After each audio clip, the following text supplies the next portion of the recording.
Hello, this is Bill with Chaos Software.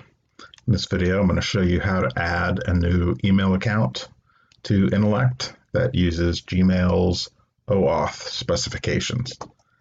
Using OAuth from Gmail means you won't need to share your login and password with Intellect itself, but you'll just grant us access to your account instead.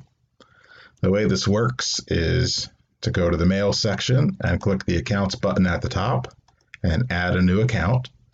And under Mail Provider, instead of Other, which could be used for any provider, choose the built-in preset for Gmail off of the list. You'll give it an account nickname, which is just an internal name used in Intellect only, in case you had multiple accounts to keep them apart. Then your name, your organization, if that applies, your email address,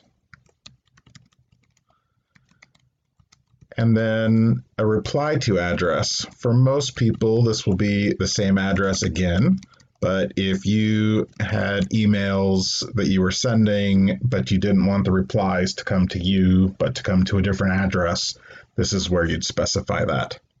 When you choose Next, it'll open up in your web browser, and you can see it's taken us to Google's secure website, and it's asking us to choose an account.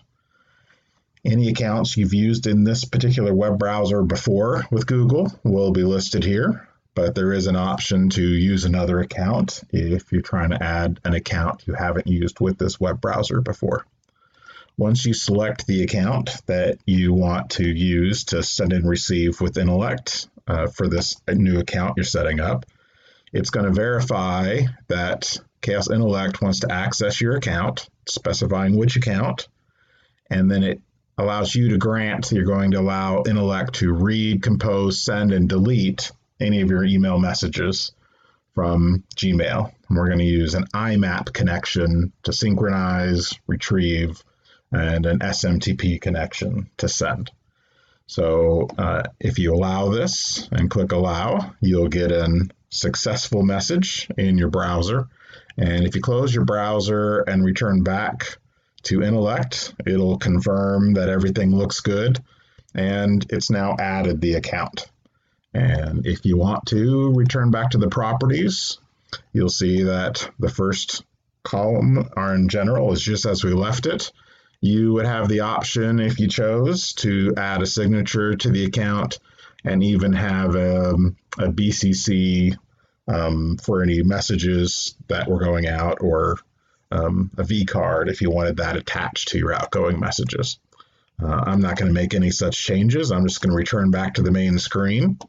And when I click Send and Receive, it's connecting, synchronizing, and it found that I had a new message. So it's received a message, and that comes back. I see I'm inviting myself to a meeting, so I can reply to it. And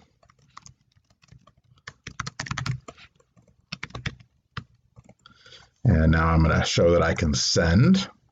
And so off went my sent message. And then I can also delete a message now that I'm done with it to remove it from my inbox. And in this case, every time I do a send and receive, it's connecting with Google and it's doing a two-way synchronization to make sure that the copy of the inbox matches online as well as locally. So that's it. That's how you add and use a new email account in Intellect that uses the Google OAuth verification and authorization. Thanks.